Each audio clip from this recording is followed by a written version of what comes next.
Sentir, toucher, goûter, tous les sens de ces boutchous sont en éveil. L'objet, apprendre la forêt de mangrove de Mangajou ainsi que l'écosystème qui la compose. Et qu'est-ce qu'on utilise pour fabriquer du plastique? Oui. De l'eau. Vas-y, attends. Voilà, du pétrole. Ces petits bouts qui flottent, qu'est-ce qui peut se passer, on vient de dire, non? Ils peuvent les manger. Vous avez déjà essayé de manger ça? Non. Les zones humides, c'est le cœur de l'apprentissage d'aujourd'hui. Les enseignants, appuyés par un représentant du parc naturel marin, transmettent les bons gestes aux élèves. Ces derniers apprennent à protéger les espèces qui vivent dans ce milieu soumis à rude épreuve par la pollution. Quelques explications plus tard, Jassim et ses camarades testent leurs connaissances. Dis-moi, qu'est-ce que tu vois là, sur le sol, dans le sol? Des crabes, Et ils font quoi? des trous.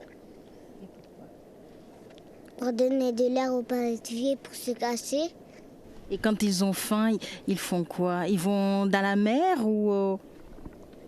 Quand les palétuviers perdent leurs feuilles, et les crabes ils mangent. Et après, ils mangent des petites feuilles mortes. Après, il fait quoi, lui? Caca et pipi. Et pourquoi il fait caca et pipi? Pour aider les palétuviers à vivre. Il y a 7 espèces de palétuviers à Mayotte Et celui-là, qu'est-ce qu'il a de différent? parce qu'il rejette le sel de la mer sur ses feuilles, sur le derrière des feuilles.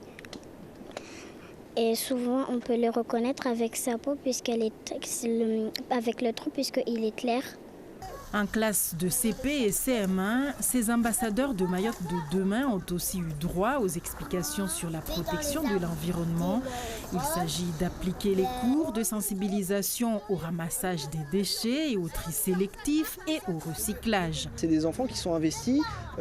Hier, quand on parlait de cette activité, il y a des enfants qui ont dit « Ah bah c'est ingrat » et qui aujourd'hui maintenant sont les premiers à vouloir mettre les gants pour aller nettoyer la mangrove parce qu'ils se rendent compte qu'on a une richesse ici et on a une responsabilité.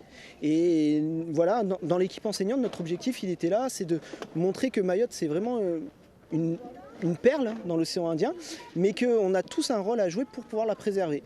L'école Hippocampe de Mbroalé continue ses actions tout au long de la semaine, avec notamment des sorties bateaux, au programme des opérations de nettoyage de chaque site que les élèves auront visité.